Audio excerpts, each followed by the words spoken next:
तंत्र दीक्षित शिष्या को गुरुदेव ने कराया ब्रह्मांड का शेर। इसके कारण हो रहा था इनको। गुरु जी कोटि कोटि प्रणाम, माँ बाबा को भी कोटि कोटि प्रणाम। गुरु जी मेरी सारी गलतियों को, जो भी मुझसे अभी तक गलतियाँ हुई हैं उनको क्षमा करें, और आगे भी जो कोई भी गलती हो उसमें मुझे आप सही रास्ता दिखाएं। और गुरु जी मेरी बहुत दिन से इस दिन की मतलब प्रतीक्षा हो रही थी कि हम कब आपके सामने जाएं, और आज आए हैं तो जैसे लग रहा है कोई बात समझ में नहीं आ रही है। तो गुरु जी मेरे अंदर जो है ऐसा लगता है जैसे मेरे अंदर बहुत ज़्यादा वो व्याकुलता जो है वो शिव के लिए और असहनीय हो जाती है कभी कभी, और लगता है कहाँ चले जाए। तो इसीलिए मन कर रहा था कब आपसे मिलें, और इस व्याकुलता को हटाने का भी मन नहीं है। तो इस बीच में हम क्या करें? कुछ नहीं, अब सब अच्छा अच्छा रहेगा। जैसे लगता है कि बहुत मेरे पुण्यों की वजह से ही शायद ये स्थिति मेरी हुई हो। और अब पहले तो मुझे रामकृष्ण के प्रति, हम आपको बताना चाह रहे हैं, वो भाव आते थे और उनके लिए मुझे रात दिन रोना इस तरीके से रहता था। लेकिन अब वो भाव शिव के लिए आता है, वो आपके लिए आता है, और जैसे लगता है बस मतलब वो शिव मुझे मिल जाए। मुझे गुरु जी मेरे ऊपर कृपा कर दे, मुझे वो शिव के निराकार स्वरूप का दर्शन करा दे, अनुभव करा दे उनका, क्योंकि वो उसके बिना रह पाना मुश्किल लगता है कभी कभी। उसी और बढ़ रहे हैं आप लोग। और मुझे संसार में मेरा मन बिल्कुल नहीं लगता गुरु जी, मेरा संसार में मन नहीं लगता। संसार की सारी चीजों को हम कैसे कर पाएंगे? दोनों तरफ संतुलन बना के चलना है। परिवार भी है और हम स्वयं भी हैं, तो संतुलन दोनों तरफ बना के चलना है लाइफ में। दरबार आपको यही सिखाता है, बाबा आपको यही प्रेरणा देते हैं कि परिवार सर्वोपरि है, और परिवार को अपने संरक्षण में रखना, उसको दिशा देना अगली पीढ़ी को, और अपने को स्वस्थ रखना। इसके साथ साथ अपने इहलोक को साथ साथ परलोक को सुधार के चलना। ऐसा एक संतुलन के साथ चलना है अपने को लाइफ में, है ना। चीज़ों को बहुत व्यवस्था के रूप में देखना है, दृष्टा के रूप में देखना है, लिप्त कम होना है, साक्षी भाव में ज़्यादा देखना है। उससे ही अपने और परिवार का उद्धार होगा, है ना। आप इतना नहीं जुड़े होते शिव से तो आपको दरबार भी नहीं मिलता, परिवार भी आपका स्वस्थ नहीं होता है, रास्ता भी नहीं आपको मिलता। इसीलिए तो आपको रास्ता मिला है ना। अच्छी बात है, वो तड़पन अच्छी, लेकिन उस तड़पन को अपनी कमजोरी नहीं, उसको अपनी ताकत बनाना है। जैसे अभी आपके कमर से लेके नीचे तक सारे कष्ट थे, ये भी सब दरबार ने सब नष्ट किए आपके, ये सब होते थे। स्पाइन कमज़ोर हो रही थी, लंबर स्पॉन्डिलाइटिस था, कमर में दर्द होना, फूलों में सड़न हो रही थी, मोटर नर्व सूख रही थी, पैर शून्य होते जा रहे थे, दुर्घटना कराने वाली स्मृतियाँ थीं, लकवे की स्मृति थी, ऑस्टियोफाइट्स बन गए थे और घुटनों के कार्टिलेज घिस गए थे। अब ये सब भी दरबार ने आप अच्छा किया। गुरुजी बीमारियों से कोई भय नहीं लगता, किसी भी बीमारी से भय नहीं लगता है, जैसे लगता है कि जो भी है अपने आप है। और क्योंकि बीमारियां तो नकली हैं, दरबार बार बार कहता है सब नकली बीमारी है। कहते नहीं, ये कहावत कही जाती है, किसी फिल्म का डायलॉग था, जो डर गया वो मर गया। वही हाल बीमारी का है, जो इनसे डर गया वो मर गया। और डॉक्टर डराते रहते बीमारी के नाम पे, दरबार बीमारी के नाम पे हंसता रहता है, खेलता रहता है, खिलाता रहता है, हंसते खेलते स्वस्थ हो जाते हैं लोग। और जिस रास्ते पे जाना है, जिसके लिए जन्म लिया, उस ओर चला देता है। बस इतना ही करता है दरबार, और क्या। बीमारियां तो नाम है ना, सब अच्छा। गुरुजी मुझे थोड़ी देर पहले ही कोई चीज़ जैसे लगता है कि मुझे कोई चीज़ याद ही नहीं रहती है, और सारी चीज़ें विस्मृत सी रहती हैं, और कुछ भी जाना हुआ सा नहीं लगता है। और इस न जानने में ही मुझे बहुत लगता है कि न जानना ही बहुत आनंददायक है। हाँ, क्योंकि रुचि जो है ना, रुचि कम होती जा रही थी सांसारिकता से, इसलिए ऐसा लगता था। अभी आप संतुलन में जी पाएंगे अच्छे से, ठीक है। खुश रहिए, प्रसन्न रहिए। गुरुजी एक हम हस्बैंड रह दो, एक आपको गाना सुनाना चाहते हैं, भजन है यहाँ।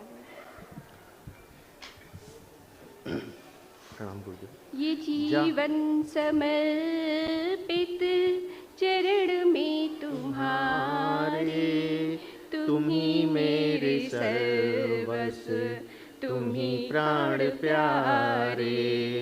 तुम्हें छोड़ कर नाथ किससे कहूँगा, जहाँ ले चलोगे वहीं मैं चलूँगा।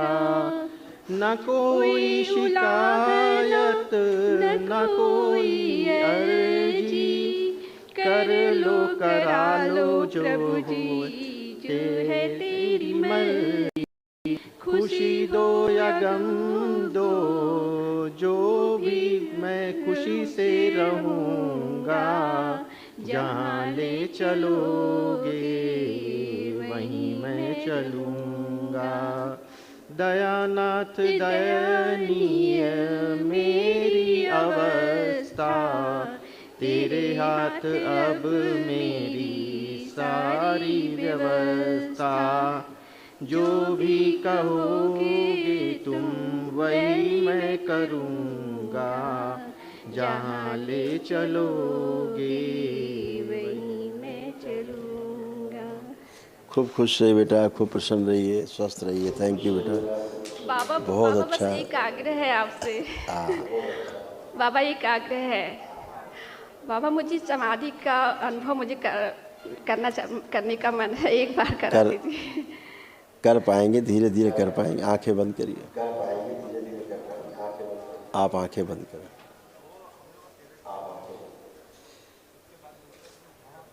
ओम कुंडलिनी सक्रिय, अधोगामी सूर्यगामी त्वरित ऊपर द्वार और ग्रंथियां खोल दी जाए। आज्ञा चक्र की ओर गति करें। कुंडलिनी आज्ञा चक्र पे गति करें।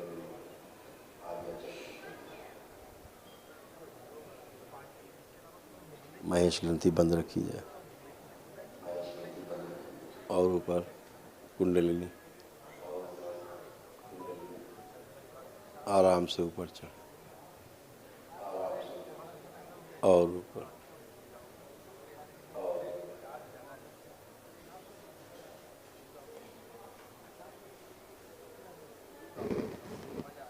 ब्रह्मांड में भ्रमण कराया जाए।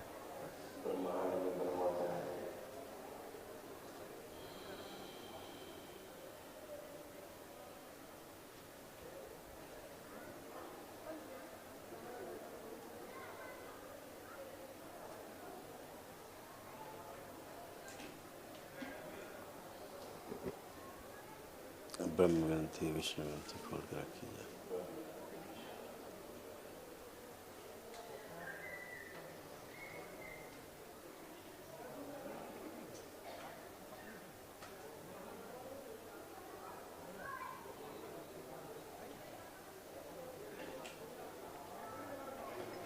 शिव वापस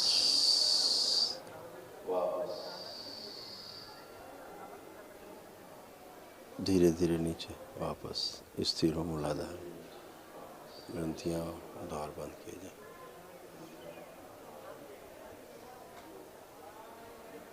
पूरी तरह वापस लाया जाए। शिव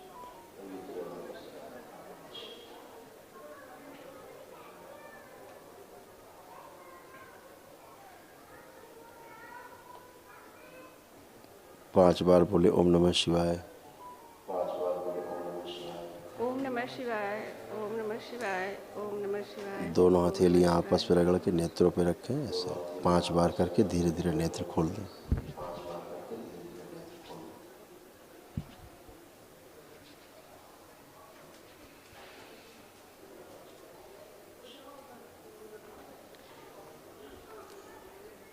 क्या अनुभव कर पाई? शून्यता सी ही लग रही थी गुरुजी कुछ।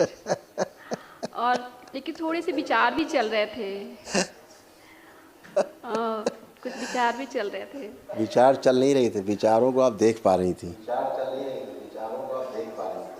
जी है? ये फीलिंग आप पहली बार कर पाई। गुरुजी गुरुजी जब मुझे 2-3 अनुभव जो हम आपको बताना चाह रहे थे कि मुझे एक दृश्य दिखा था एक बार, तो उसमें मैंने देखा कि कुछ चीज़ें जो स्थूल चीज़ें हैं वो भी मुझे देख रही हैं। तो इस बात का क्या मतलब है?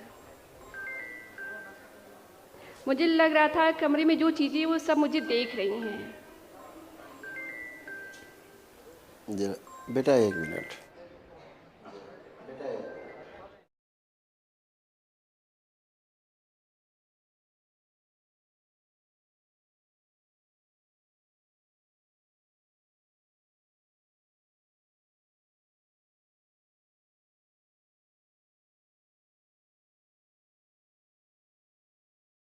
ओ लाइट चली गई थी थोड़ा।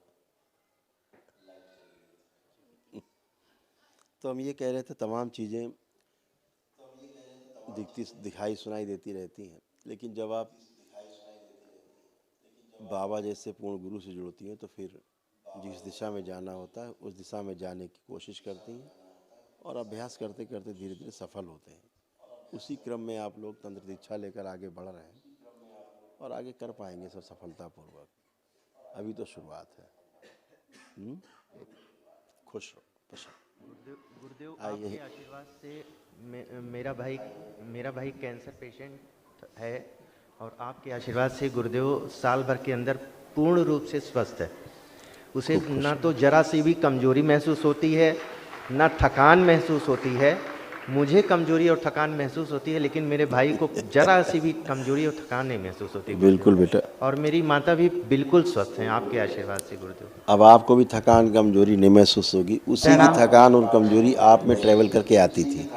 आपके द्वारा तमाम उसकी गंदगी और सब कष्ट निकलते थे, इसलिए आपको ऐसा फील होता था। अब वो भी नहीं है। तो जब महाहवन करना तो उस महाहवन में उसको भी शामिल करना, 1 दिवसीय महाहवन में। जी गुरुदेव। खुश रहिए, प्रसन्न रहिए। जी गुरुदेव, धन्यवाद। खुश प्रणाम गुरुजी। खुश रहिए हीरो। गुरुजी मैं 7th क्लास में हूँ और मुझे 7th क्लास में फर्स्ट रैंक मिली है, इसलिए आपका बहुत बहुत धन्यवाद। खुश रहिए। तो पढ़ाई ठीक चल रही है आपकी? जी गुरुजी। बढ़िया है, खूब अच्छे से कर पाओगे पढ़ाई। गुरुजी कृपया मेरी जो स्मरण शक्ति है उसको और अच्छा कर दीजिए। देखिए आपने जो पढ़ लिख के जो भूल भी गए थे ना, वो भी सब आपको याद है। अब आप कुछ भी नहीं भूल रहे हैं। चेक करिए, ये दरबार ने सब किया।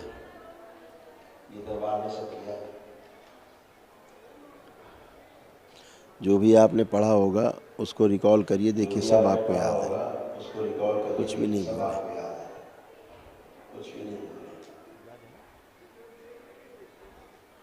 गुरुजी कुछ चीज़ें हैं जो अभी भी याद नहीं आ रही। जो नहीं पढ़ा है आपने ध्यान से वो नहीं याद, लेकिन जो आपने पढ़ा है वो सब याद है। जी गुरुजी। अब एकाग्र शक्ति भी दरबार ने आपकी आपका बढ़ाई बहुत है बहुत धन्यवाद। और अब आप और ध्यान से पढ़ पाओगे, ठीक है, और कुछ भी नहीं भूलोगे। आपका बहुत बहुत धन्यवाद गुरुजी। खुश हो बेटा। प्रणाम गुरुजी। खूब प्रसन्न रहिए, स्वस्थ रहिए, हरि हरि, खूब खुशी। दरबार का ऑफिशियल चैनल करौली सरकार ईश्वरीय चिकित्सा विज्ञान केंद्र चैनल को जरूर सब्सक्राइब करें। नमः शिवाय।